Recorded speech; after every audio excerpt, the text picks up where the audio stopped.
What would you do if one morning you woke up and suddenly have 100,000 followers? Or no, let's get even crazier, 1,000,000 followers. That'll be insane, right?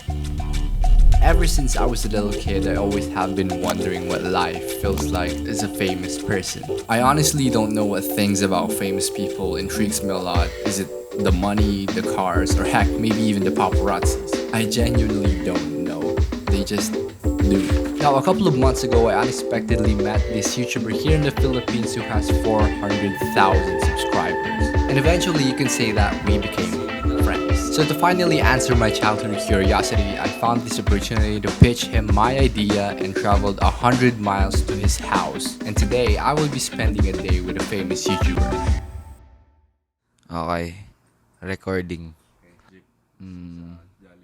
Well, kasi ako, I take inspiration from international creators and also kung ano yung environment ko dito. So, for example, yung sa Jeep na kaka-release ko lang ngayon, I took my inspiration from Nico o Milana, who opened a 5-star restaurant inside a London bus. The moment we arrive at his house, I immediately ask him some questions about some things a small YouTuber can do like me since I'm still a starting creator. Right off the bat, I learned that he usually gets his idea either from his own thoughts or from other international YouTubers that he often watch. Kaya meron akong idea notebook, nagsusulat ako sa notes ko ng mga scripts para hindi ko makalimutan, alam ko na magawa ko. Parati ko siyang sinusulat always. For example, yung sa board ko doon, ito. Ine-erase ko yan, tapos sinusulat ko siya pa ulit-ulit. Alam mo yung quantum possibilities? Alam mo ba yan? Quantum possibilities. Si Charlie Rocket. So, everyday, nira-write down niya yung mga goals niya until ma-achieve niya yun. Everyday. Araw-araw niya. Yun yung tawag niya doon. Quantum possibilities. Malaking notebook siya. Sobrang laki. Sobrang laki. As in, literal na sakop niya to. So, ganito kasi sa buhay ng isang creator. Magigising ka, minsan late, minsan maaga. Tingnan mo. Tulog pa, 'di ba? Uy, Tiyo. Gising na. Meron tayong interview. Salita ka. Bakit? Nahiya ka? Galit. So, kami usually dito, minsan nalilipasan kami ng gutom, ine-edit muna namin yung videos, ganyan, o kaya nagbumuni-muni, minsan nagbabaloran, ganun. Kailangan mong kausapin yung kalbo doon, tapos tatanungin mo, Kuya, kilala mo ba si Mr. Clean? Tapos,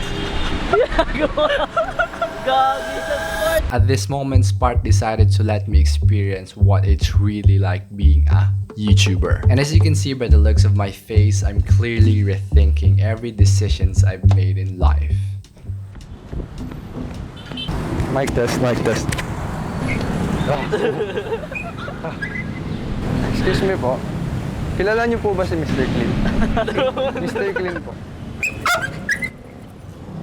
bumalik ka ulit, tapos sabi mo, Kuya, anong pangalan ng aso nyo? Kasi baka ipangalan ko na rin sa anak ko. Parang ganun. Ano pong pangalan ng aso? Sling. Sling.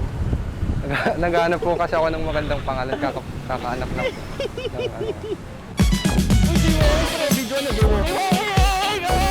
Sabi mo, Kuya, TikTok dancer po kasi ako, tapos gumagawa po kami ng experiment na magturo ako ng isang stranger. Kailangan maturuan ko paano gumawa ng isang dance move.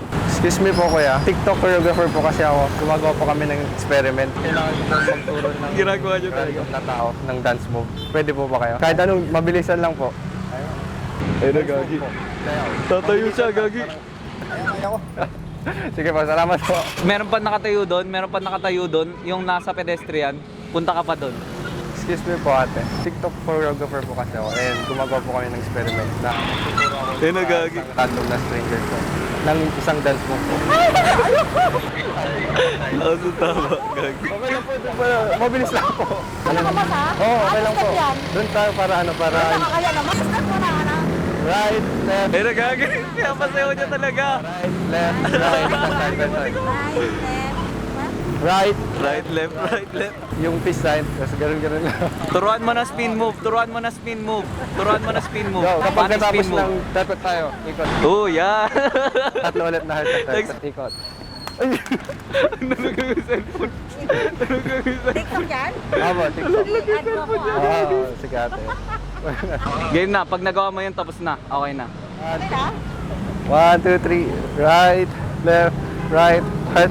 Talon, ikot. Ayun. Sige pa ate. That is probably the cringiest thing I've ever done in my entire life. After that short dose of embarrassment, I also challenged Spark and Shanner to do some embarrassing dares. Ganito yung gagawin niya. Pupunta siya dun sa nag-skateboard doon, tapos papaturo ka ng tricks, pre. Tapos pag nalaglag ka, sabihin mo, ano eh, tagal na kasi akong din-skateboard eh, pero magaling talaga ako dati. Ganun. Ang lupit nyo, kuya! Paano ba yan, kuya? Ha? Paano ba yan? Gusto mo ba? Oo. Oo, testing mo. Kasi magaling ako eh.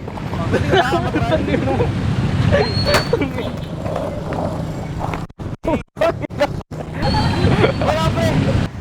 Ang lupit niya! Turuan niyo ako kuya na ano, isa. Kasi dalawa yan eh. Oo. Regular tsaka goofy eh. Oo. Ito, ano to, regular to. Pagkaliwa yung ano. Pag ganyan. Oo. Sige. Regular!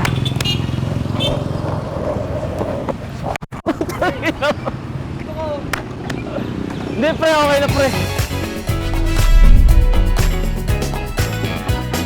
Mamaawin na ako smart. Ano? Yung pinagawa ko sa akin dati sa elevator, pre. Ano?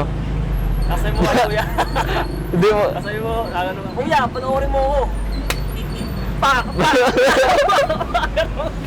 Oh, ito na. Simulan na natin dito.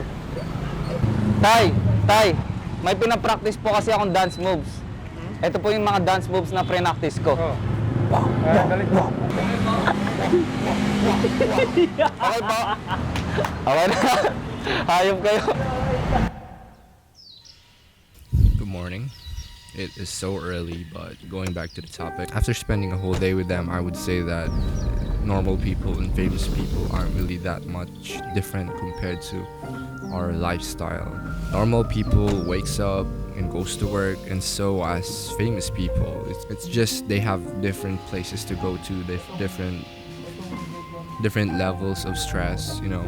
And I guess the only difference that I could say is that more creators really enjoy what they do and what they love compared to normal people. I'm not saying normal people hates their job, but I guess I think that's just the benefits of doing what you love for a living. Imposible maging saturated ang content. Kasi ang content, limitless yan at nakalimit sa imagination mo. So kung masasabi mong saturated na ang content, mga creators, or gagawa pa lang ng content, ibig sabihin mahina ang imagination mo, di ba? Yeah, man, I remember being so naive when life was good, weather and palm trees. Back in the day, you were everything I need. But then along came a time when you crushed my dreams. Oh, yeah. There's a dog barking at me. Okay, I'm out of here.